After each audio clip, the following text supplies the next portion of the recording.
Welcome to iDream media. So జనరల్గా మనం ఈ మధ్యకాలంలో ఎక్కువగా వింటూ ఉన్నాం ఏంటంటే గట్ హెల్త్ బాగాలేదు, అనారోగ్య సమస్యలు వస్తూ ఉన్నాయని. అసలు గట్ హెల్త్ అంటే ఏంటి? గట్ హెల్త్ అనేది ఎందుకు పాడైపోతూ ఉంది? దాన్ని న్యాచురల్ వేస్లో మనం కరెక్ట్ చేసుకోవచ్చా? సో దీని గురించిన పూర్తి వివరాలు తెలుసుకుందాం. ఈరోజు మనతో పాటు ఉన్నారు సీనియర్ గ్యాస్ట్రో ఎంట్రాలజిస్ట్ డాక్టర్ హర్షియ గారు from జెమ్కేర్ community hospitals, Kurnool. Doctor గారు నమస్తే. నమస్తే అండి. డాక్టర్ గారు, జనరల్గా ఈ మధ్యకాలంలో చూస్తే అసలు గట్ హెల్త్ కోసం ప్యాకేజీలు కూడా వచ్చినాయి బయట. అవును. గట్ హెల్త్ పాడైపోయింది, అసలు డైజెషన్ అవ్వట్లేదు, లోపల ఏదో అల్సర్స్ వచ్చాయి, అనేక రకాల అనారోగ్య సమస్యలు వస్తున్నాయి అంటున్నారు. అసలు గట్ అనేది సెకండ్ బ్రెయిన్ అని కూడా చెప్తూ ఉన్నారు. అవును. ఈ గట్ హెల్త్ అనేది అసలు ఎందుకు పాడైపోతుంది డాక్టర్ గారు? ఫస్ట్ గట్ హెల్త్ అనేది మనకు ఫస్ట్ నుంచే మనకు చాలా ఇంపార్టెంట్ అండి. ఇది it is interconnected to everything. Because gut controls your brain, it will control your kidneys, it will control your heart. So everything you are what you eat అని ఊరికే చెప్పలేదు. సో మనం ఏమేమైతే తింటున్నామో అవే మనకు ఫైనల్గా మన హెల్త్ని డిటర్మైన్ చేస్తున్నాయి. అందుకనే గట్ హెల్త్ అన్న పదం వచ్చింది ఇప్పుడు. సో గట్ హెల్త్ కంటే ముందు మనం తెలుసుకోవాల్సింది ఏమంటే లోపల మనకు ఒక బయోడైవర్సిటీ అనేది ఉంటుంది, that is gut microbiome. So ఆ గట్ మైక్రోబయోమ్లో మనకు థౌజండ్స్ ఆఫ్ స్పీషీస్ ఉంటాయన్నమాట. ఆ స్పీషీస్ మనకు ఎప్పటి నుంచి వస్తాయంటే పుట్టుకతోనే వస్తాయి అవి. అంటే చిన్నప్పుడు మనకు బ్రెస్ట్ ఫీడింగ్ అట్లా మనకు మదర్ వల్ల వస్తాయి అనమాట. Next normal vaginal delivery mother అయ్యింటే దాంట్లో కూడా మనకు ఆ బ్యాక్టీరియా వస్తాయి. అలా చిన్నప్పుడు మనకు ఇన్కల్కేట్ అయిన బ్యాక్టీరియా మనం పెరిగే కొద్దీ మనకు బయోడైవర్సిటీ లాగా అంటే డైవర్స్ వస్తాయి. మనం తినే ఫుడ్ మీద డిపెండ్ అయి ఉంటుంది మొత్తము. మనం చిన్నప్పటి నుంచే సపోజ్ ఇప్పుడు చాలా ఫాస్ట్ ఫుడ్స్ ఎక్కువ అయిపోతున్నాయి, ఫిజీ డ్రింక్స్ తీసుకోవడము ఆర్ మనం ఏమన్నా ఫాస్ట్ ఫుడ్స్ ఎక్కువగా తీసుకోవడం. ఇప్పుడు ఎక్కడ పోయినా కూడా మనకు ప్రతి ఒక్క ఫుడ్లో ప్రిజర్వేటివ్ అనేది ఉంటుంది అనమాట. ప్రతి ఒక్కటి చిప్స్ ప్యాకెట్లో మనకు ప్రిజర్వేటివ్స్ ఉంటాయి. అది షెల్ఫ్ లైఫ్ 1 year వరకు ఉండాలి అంటే వాటి ప్రిజర్వేటివ్స్ యాడ్ చేయాల్సిందే. కానీ ఆ ప్రిజర్వేటివ్స్ లేకుండా మనకి ఇంకా వేరేవి ఏం దొరకవు. So and they are very easy to for children, they are very attractive and they will take them and they will eat it. So మనకు అట్లాంటి ఫుడ్స్ వల్ల మనకు హెల్త్ అనేది బాగా ఎఫెక్ట్ అవుతుంది. స్పెసిఫికలీ గట్ హెల్త్ అనేది బాగా ఎఫెక్ట్ అవుతుంది. సో నెక్స్ట్ ఇవి లాంగ్ రన్లో మనకు ఒబేసిటీ అని, మళ్ళీ దాని తర్వాత హైపర్ టెన్షన్ అని, డయాబెటీస్ అని అలాగా ఎఫెక్ట్ అవుతుంది. సో చిన్నప్పటి నుంచే మనం ఇవన్నీ శ్రద్ధ తీసుకొని పేరెంట్స్ కొంచెం పిల్లల్ని కొంచెం ఎడ్యుకేట్ చేసి ఫిజికల్ యాక్టివిటీ వాళ్ళ లైఫ్లో ఇంక్లూడ్ చేసి అప్పటి నుంచే చూసుకుంటే గట్ హెల్త్ అనేది బాగా ఉంటుంది. పెద్దగా అయ్యాక వాళ్ళకి సమస్యలు రాకుండా, గ్యాస్ సమస్యలు రాకుండా ఉండాలంటే ఇవన్నీ చూసుకోవాలి మనం. సో లోపల ఇంకొకటి ఏమంటే గట్ హెల్త్ అని చెప్పి మనం చెప్తున్నాము, ఇప్పుడు బయోడైవర్సిటీ అని చెప్పేసి అంటున్నాము. ఇది రీసెంట్గా డెవలప్ అవుతున్న ఫినామినా. సో అందరికీ అంత అవేర్నెస్ దీని గురించి లేదు. సో మనం గట్ హెల్త్ అని విన్న వెంటనే ప్రీప్రోబయోటిక్స్ అని ఆ పదం మనకు గుర్తొచ్చేస్తుంది. సో అందరు ఏమనుకుంటారు అని చెప్పేసి అంటే సరే ఇప్పుడు మనం బయోడైవర్సిటీ చేసుకోవాలి ఎట్లా ఒకటి లోపల అని చెప్పేసి they will start taking some or the other supplements without any suggestions from doctors. So అట్లా చేసినప్పుడు ఏమవుతుంది అంటే దాంట్లో అన్ని లైన్స్ ఉండవు, ఏదో ఒక 2-3 లైన్సే మనకు దాంట్లో అవైలబుల్ ఉంటాయి. సో అవి తీసుకోవడం వల్ల మనకు ఒక్కటే ప్రిడామినెంట్ అయిపోతుంది కానీ మిగతావన్నీ గ్రో అవుతాయని లేదు. So there are lot of factors we determine these things. మనం ఆ ఫ్యాక్టర్స్ అన్ని మనం ఇంక్లూడ్ చేసుకోవాలి మన లైఫ్స్టైల్లో.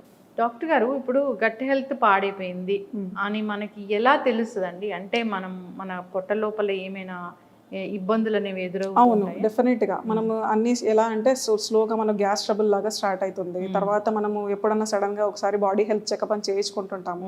అప్పుడు వెళ్ళినప్పుడు చూసినప్పుడు మనకు సడన్గా అల్ట్రాసౌండ్లో ఫ్యాటీ లివర్ అని చెప్పేసి ఒకటి ఇచ్చేస్తారు. దాని తర్వాత మనము ఏదో మనకు నైట్ టైం కొంచెం స్లీప్ డిస్టర్బెన్సెస్ అవన్నీ ఎక్కువగా ఉండడం అట్లా స్టార్ట్ అవుతుంది. కొన్నిసార్లు గొంతులో మార్పులు రావడము, రిఫ్లెక్సెస్ మనకు ఎక్కువగా ఉండడము, హార్ట్ బర్న్ అనిపించడము, అవన్నీ మనకు స్టార్ట్ అవుతాయి. తర్వాత ఈవెన్ కొన్నిసార్లు ఎట్లా అయిపోతుందంటే కొంతమంది మనకు వచ్చి ఏం చెప్తారు అంటే నేను తిన్న వెంటనే I'm going for bathroom, motion వచ్చేస్తుంది నాకు. ఆర్ సమ్ టైమ్స్ ఏమవుతుందంటే కాన్స్టిపేషన్ డెవలప్ అవుతుంది పేషెంట్కి. సో ఎవ్రీథింగ్ ఎట్లా అన్నా అఫెక్ట్ అవ్వచ్చు. It can affect as gas, it can affect as constipation. So మనకి ఎట్లన్నా ప్రెసెంట్ అవ్వచ్చు. అవన్నీ మనం ఏమనుకుంటామంటే ఓకే నాకు ఇప్పుడే ఏదో వచ్చింది అని చెప్పేసి అనుకుంటాం, but they are long standing మనకు problems. So because of your lifestyle మనకు ముందు నుంచి ఎలా ఉందో దాని మీద డిపెండ్ అయ్యి నీ ప్రాబ్లమ్స్ అన్ని డెవలప్ అవుతాయి మనకు. అయితే డాక్టర్ గారు, గ్యాస్ట్రిక్ ఇష్యూ ఉంటే బీపీ కూడా వస్తుందా? డెఫినెట్గా అండి. ఇప్పుడు మనం ఏం చెప్తాము, సాల్ట్ తీసుకోవద్దు అని చెప్పేసి అంటాము. సో ఎక్కడి నుంచి సాల్ట్ అబ్జర్వ్ అయ్యేది? మళ్ళీ గట్ నుంచి. సో డెఫినెట్లీ మన ఫుడ్ మనం ఏమైనా తీసుకుంటున్నామో దాంట్లో సాల్ట్ కంటెంట్, సోడియం కంటెంట్ ఎక్కువగా ఉందంటే మనకు బీపీ వచ్చే ఛాన్సెస్ అయితే ఉన్నాయి. సాల్ట్ కంటెంట్ అంటే బేకరీ ఫుడ్స్, అన్ని బేకరీ ఫుడ్స్లో ఉంటుంది, బిస్కెట్స్లో ఉంటుంది, బ్రెడ్లో ఉంటుంది. ఇవన్నీ ఏంది, quick grab and go foods. So మనం పొద్దున్న లేచిన వెంటనే మనకు టైం ఉండదు చేసుకోవడానికి, మనమేమో వెళ్ళి వెంటనే తినేస్తాము. సో వీటి వల్ల ఇలా సోడియం కంటెంట్ ఎక్కువైతే మనకు ఇలా షుగర్ అన్నీ డెవలప్ అయ్యే ఛాన్సెస్ ఉంటాయి. బీపీ అయినా సరే, షుగర్ అయినా సరే, ఇవన్నీ డెవలప్ అవుతాయి మనకు. ఇంకొకటి ఏమంటే స్ట్రెస్ ఫ్రీ లైఫ్ స్టైల్ అనేది చాలా important. So stress free life style ఉంటేనే మనం లాంగ్ రన్లో కొంచెం బాగా హెల్తీగా ఉండగలము. ఈ స్ట్రెస్ ఫ్రీ లైఫ్ స్టైల్ మనకు రావాలి అని చెప్తే మనం ఏం చేయాలి అంటే we have to take out some time for our self. ఈ మధ్య కాలంలో మన జాబ్ ఉంటుంది. ఇప్పుడు మీరు జర్నలిస్ట్, మీరు డెఫినెట్గా మీరు నైట్ టైమే మీకు రిలీఫ్ ఉంటుంది కొంచెము. సో ఆ నైట్ టైంలో మనకు కొంచెం టైం అనేది మన కోసం కేటాయించుకోవాలి. అది మనం ఎవరి కోసం కాదు, మీ ఆ ½ అవర్లో మనకి ఇష్టమైన పనులు ఏమన్నా ఉంటే అవి చేసుకోవాలి. అట్లా మీ టైం అనేది మనకు ఉండాలి. ఆ స్ట్రెస్ని మనం డీస్ట్రెస్ చేయాలి. అప్పుడే we can have a good thing. Stress అందరికీ ఉంది. అయితే అందరూ బయట ఫుడ్ తింటూ ఉన్నారు, జంక్ ఫుడ్ తింటూ ఉన్నారు, అసలు హెల్తీ లైఫ్ స్టైల్ లేదు, ఇంటి ఫుడ్ లేదు, గట్ హెల్త్ ఇష్యూస్ అనేవి వస్తూ ఉన్నాయి. అయితే దీనికోసం మాకు తెలిసిన విషయం ఏంటంటే ప్రీబయోటిక్స్, ప్రోబయోటిక్స్ ఇవి తీసుకుంటే పొట్ట బాగుంటుందని.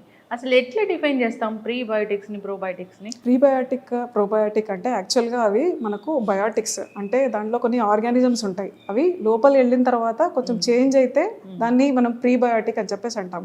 ప్రోబయోటిక్ అంటే కొన్ని న్యూట్రిటివ్ సబ్స్టెన్సెస్ ఉంటాయి దాంట్లో, అది మనకు గట్లో ఉండే బ్యాక్టీరియాకి ఫుడ్ లాగా యాక్ట్ చేస్తాయి కాబట్టి అవి ప్రోబయోటిక్స్. సో కంబైన్డ్గా ప్రోబయోటిక్స్ అని చెప్పేసి ఇస్తూ ఉంటాము. జనరల్గా ఎవ్రీబడికి ఇది అడ్వైజబుల్ కాదు. మనం కొంతమంది గ్యాస్ట్రైటిస్ ఉన్న పేషెంట్స్కి కొంతమందికి పెడుతుంటాము ఒక 2 weeks థెరపీ లాగా, ఆర్ ఐబిఎస్ అని చెప్పి కొన్ని irritable bowel syndrome, or inflammatory bowel disease, అట్లా డిసీజ్డ్ పేషెంట్కి మనం జనరల్గా పెట్టే ప్రోబయోటిక్స్ అవి. ఇవి నార్మల్ పీపుల్కి అడ్వైజబుల్ అయితే కాదు. మనకు న్యాచురల్గా వచ్చే ప్రోబయోటిక్స్ అంటే కర్డ్, బటర్ మిల్క్ ఇవి తీసుకోవాలి.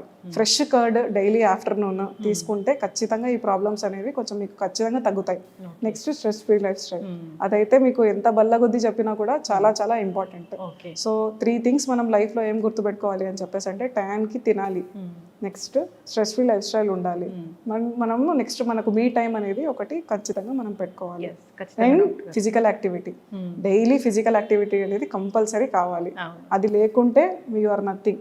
కంపల్సరీ మనం ఏదో ఒకటి ఇంక్లూడ్ చేసుకోవాలి. నేను ఇంట్లో ఏదో చీపురు పెట్టి నేను అదే ఊడ్చుకుంటున్నాను అయిపోయింది నాకు అంటే అవన్నీ కాదు. కంపల్సరీ మనం ఒక ½ hour ఒక హార్ట్ రేట్ మనకు ఒక లెవెల్ అబౌవ్ అయ్యేటట్టు ఎక్సర్సైజ్ చేయాలి. అప్పుడే దాన్ని మనం ఫిజికల్ యాక్టివిటీ అని చెప్పేసి మనం లెక్క పడుతుంది. దానివల్ల యూజ్ కూడా అవుతుంది. ఒక హెచ్ పైలోరీ బ్యాక్టీరియా అని వస్తుంది బయట ఫుడ్ తీసుకుంటే, అది గట్ హెల్త్ని చాలా పాడు చేస్తుంది అంటున్నారు. అసలు ఇది ఏంటండి? హెచ్ పైలోరీ అనేది మనకు న్యాచురల్గా బాడీలో ఉంటుందండి బ్యాక్టీరియా అనేది. అది ఒక మితి దాటిందంటే అప్పుడు దాన్ని హెచ్ పైలోరీ ఇన్ఫెక్షన్ అని చెప్పేసి అంటాము. అది ఎందువల్ల వస్తుంది అంటే కొంతమంది పేషెంట్స్కి ఏమన్నా కొంచెము ఆర్గానిక్ పొల్యూటెడ్ వాటర్ అనేది తీసుకోవడం వల్ల, ఆర్ జంక్ ఫుడ్ ఎక్కువగా తీసుకోవడం వల్ల. బయట అన్ని యాక్చువల్గా జంక్ ఫుడ్ అనేవి చాలా స్టేల్గా ఉంటాయి. వాళ్ళు ఎప్పుడు చేస్తారో అది మళ్ళీ దాన్ని వేడి చేసి ఇచ్చేస్తారో మనకు అవంతా తెలియదు. అట్లాంటి ఫుడ్లో ఇవి మనకు హెచ్ పైలోరీని గ్రో చేసే బ్యాక్టీరియా అనేది ఉంటుంది. సో మళ్ళీ సేమ్ స్టోరీ, లోపలికి వెళ్ళిన తర్వాత ఇవన్నీ ఫుడ్ ఏం చేస్తాయంటే నార్మల్ హెల్తీ బ్యాక్టీరియాని తక్కువ చేసేసి ఒక బ్యాక్టీరియాని ఎక్కువ చేస్తాయి. అలా హెచ్ పైలోరీ అనేది ఎక్కువ అయిపోతా ఉంది. సో హెచ్ పైలోరీ అనేది అప్పుడు ఇన్ఫెక్షన్లోకి డెవలప్ అవుతుంది. అప్పుడు అది కూడా లోపల మనం టెస్ట్ చేసి, మనం బ్రెత్ టెస్ట్ అనేది కొన్ని ఉంటాయి, అవి టెస్ట్ చేసి డిటర్మైన్ చేయాలి. కానీ ఇప్పుడు లోకల్ ఎలా అయిపోయింది అని చెప్పేసి అంటే గ్యాస్ ట్రబుల్ అని చెప్పి మీకు హెచ్ పైలోరీ ఇన్ఫెక్షన్ ఉండొచ్చు అని చెప్పేసి వెంటనే చెప్పేస్తా ఉన్నారు. సో అట్లా అది ఉండకపోవచ్చు. మనం దానికి టెస్ట్ చేసి దాని తర్వాత నిర్ధారణ చేయాలి. Even H pylori is also a good bacteria which is present inside our stomach. అది ఒక లెవెల్ దాటిందంటేనే it will be harmful. So అది కూడా we have to meet a gastroenterologist and then only you start taking any treatment. అదే నేను చెప్పేది. ఇప్పుడు మీరు గ్యాస్ట్రోఎంట్రాలజిస్ట్ ఎన్నో కేసులు చూసుంటారు కదా డాక్టర్ గారు. సో రెగ్యులర్గా మేము ఏంటంటే మీరు ఒక 10 daysకి ఒక టాబ్లెట్ రాస్తే, కడుపులో మన టాబ్లెట్, మేము ఒక నెలలు కాదు సంవత్సరాల తరబడి కూడా వేసుకుంటూ ఉంటాం. ఇది ఎంత డేంజర్ అండి? అసలు చాలా చాలా డేంజరస్ అండి. చాలా ప్రాబ్లమ్స్ వస్తాయి.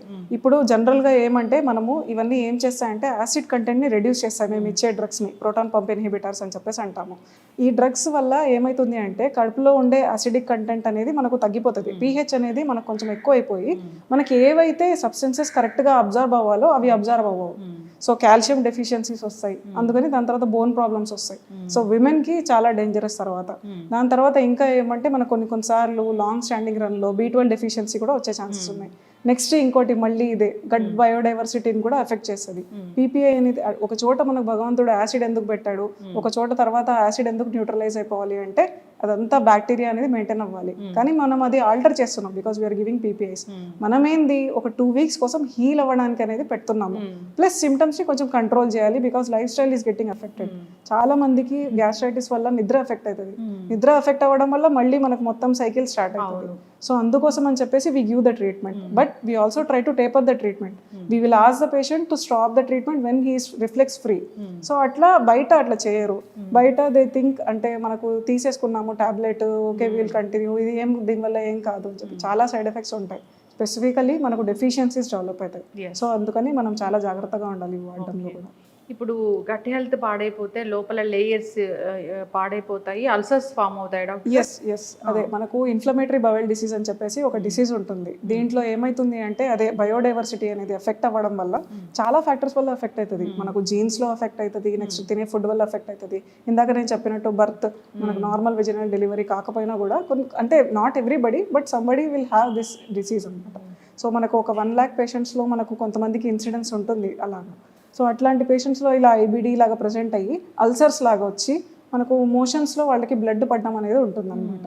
సో అట్లాంటి పేషెంట్స్కి ఇలాగ డెఫినెట్గా బయోడైవర్సిటీ అనేది ఎఫెక్ట్ అవుతుంది. సో రీసెంట్గా there are so many studies which are coming up. Fecal microbiota transplantation అని చెప్పేసి కూడా ఒకటి there is one technique. So we are also trying to inculcate the technique nowadays. So దాంట్లో ఏమంటే ఒక పేషెంట్కి మంచి మైక్రోబయోమ్ ఎవరికైతే ఉంటుందో అతన్ని డోనర్ లాగా తీసుకొని ఎవరికైతే మైక్రోబయోమ్లో ఎఫెక్ట్ అయి ఉంటుందో వాళ్ళకి డొనేట్ చేస్తున్నాము. అది చాలా ఉన్నతమైన టెక్నిక్. అది ఇంకా చాలా తక్కువ సెంటర్స్లో చేస్తున్నారు because of the collection and దాని మెయింటెనెన్స్ అదంతా చాలా డిఫికల్ట్. కలెక్షన్ అది నేను రీసెంట్ గా ఒక స్టడీ చూసాను, అదేనా డాక్టర్ గారు? అవును, కలెక్షన్. మైక్రోబయోమ్ ఎలా మీరు కలెక్ట్ చేస్తున్నారు? మనం మైక్రోబయోమ్ ఏమంటే ఫస్ట్ ఆఫ్ ఆల్ పేషెంట్ కి లోపల మనం ఎండోస్కోప్ ద్వారా ఒక ట్యూబ్ ద్వారా మనం చూసి మనం ఫస్ట్ డిటర్మైన్ చేస్తాం మన మైక్రోబయోమ్ ఎలా ఉంది అని. అంటే శాంపుల్స్ విల్ ఆస్పిరేట్. దాని తర్వాత ఆ మైక్రోబయోమ్ అంతా టెస్ట్ చేస్తారు మైక్రోబయాలజిస్ట్. మొత్తం టెస్ట్ చేసిన తర్వాత ఇది మైక్రోబయోమ్ మంచిది, ఈ పేషెంట్ కి ఇది లేదు, సో దానికి ఈ మైక్రోబయోమ్ ఆయనకి ఇవ్వాలి అని చెప్పేసి దాని తర్వాత మళ్ళీ ఎండోస్కోప్ యూజ్ చేసి మళ్ళీ డియోడినంలోకి ట్యూబ్ పెట్టి మళ్ళీ ఇంట్రడ్యూస్ చేస్తాం ఆ మైక్రోబయోమ్ని. కాకపోతే ఆ మైక్రోబయోమ్ని కలెక్ట్ చేసే ప్రొసీజర్స్ ఇవన్నీ చాలా, ప్లస్ హెల్తీ మైక్రోబయోమ్ ఎవరికి ఉంది అని డిటర్మైన్ చేయడం కూడా చాలా పెద్ద క్వశ్చన్ మార్క్. అదే ఖచ్చితంగా డాక్టర్ గారు. సో అందరూ కూడా హెల్తీగా గట్ హెల్త్ మంచిగా ఉంచుకోవాలి అంటే ఇంటి ఫుడ్ తీసుకోవాలి. ఇంటి ఫుడ్ తీసుకోవాలి, హెల్తీ లైఫ్ స్టైల్ మెయింటైన్ చేయాలి, ఫిజికల్ యాక్టివిటీ ఉండాలి, స్ట్రెస్ ఫ్రీ ఉండాలి. ఇది కంపల్సరీగా. వన్ ఫైనల్ క్వశ్చన్ డాక్టర్ గారు, ఈ అల్సర్స్ ఇలాంటివి ఫామ్ అయ్యాయి అనుకోండి, సో అది పూర్తి స్థాయిలో తగ్గించుకోవచ్చా ట్రీట్మెంట్ ద్వారా? అవును, ఖచ్చితంగా తగ్గించుకోవచ్చు. బట్ వీ హ్యావ్ టు అంటే రివ్యూ చేసి తీసుకోవాలి. యాక్చువల్గా మనకి అల్సర్స్కి మెయిన్ కారణం అనేది హెచ్ పైలోరీ ఇన్ఫెక్షన్ అని చెప్పేసి అంటాము. సో దానికి మనం ట్రీట్మెంట్ 8 weeks వరకు ఇస్తాము. ఆ ట్రీట్మెంట్ 8 weeks అయిపోయిన తర్వాత మళ్ళీ ఒకసారి ఎండోస్కోప్ చేసి చూసుకుంటాము whether it is decreased or not. అప్పుడు మనకు పూర్తిగా అనేది తగ్గిపోతుంది. సో కొన్ని అల్సరేషన్స్ ఏమైనా తగ్గలేదు అంటే దానికి వేరే కారణాలు ఉండొచ్చు. Maybe not a bacterial infection, some other infection is there. అప్పుడు బయాప్సీ ద్వారా మనం నిర్ధారిస్తాము దాన్ని మళ్ళీ. కానీ తగ్గించవచ్చు, we can do it. Okay, పూర్తి స్థాయిలో మళ్ళీ అల్సర్స్ మనం తగ్గించవచ్చు. ఓకే, అన్లెస్ అంటే ఏమన్నా మ్యాలిగ్నెంట్ అల్సర్స్ అట్లా ఏమన్నా ఉన్నాయంటే వాటిని కొంచెం మనము we cannot do anything. But if they are benign ulcers then definitely we can treat them. Gut health పాడైన వాళ్ళలో ఈ బాగా పాడైన వాళ్ళలో క్యాన్సర్స్ కూడా వచ్చే అవకాశం ఉంది. అవునండి, ఎస్. బికాస్ ఇది గట్ హెల్త్ పాడైన వాళ్ళలో ఇలా ఇన్ఫ్లమేటరీ బవెల్ డిసీజ్ అని చెప్పేసి వస్తే దెన్ ఇఫ్ లాంగ్ స్టాండింగ్ వాళ్ళకి ఆ ఇన్ఫ్లమేటరీ బవెల్ డిసీజ్ ఉందంటే ఫర్ 8 years అలా ఉందంటే దెన్ మ్యాలిగ్నెన్సీస్ వచ్చే ఛాన్సెస్ వాళ్ళకు ఉంటాయి. ఇప్పుడు జనరల్గానే కాస్త కడుపులో మంట వచ్చినా లేదా కడుపులో మంట సివియర్గా ఉన్నా టాబ్లెట్స్ అనేవి ఓవర్ ద కౌంటర్ దొరుకుతూ ఉన్నాయి. సో నెలల తరబడి వేసుకుంటూ ఉన్నారు. దాని తర్వాత ఎప్పటికో అది చాలా సివియర్ అయిపోయాక అది కంట్రోల్ చేయనప్పుడు మాత్రమే డాక్టర్ దగ్గరికి వస్తూ ఉన్నారు. అలా కాకుండా కాస్త ఈ ఇష్యూ ఉన్నప్పుడు వస్తే డాక్టర్లే చెప్తారు అది సీరియస్ నార్మల్ ఇష్యూ అని. సో వెంటనే చెక్ చేయించుకుంటే మంచిది. చాలా చక్కటి ఇన్ఫర్మేషన్ డాక్టర్ గారు. సో గట్ హెల్త్ అందరూ మెయింటైన్ చేయాలని కోరుకుంటున్నాం. ఇంటి ఫుడ్ తీసుకొని ఆరోగ్యంగా ఉండాలని కోరుకుంటున్నామండి. ధన్యవాదాలు. Thank you.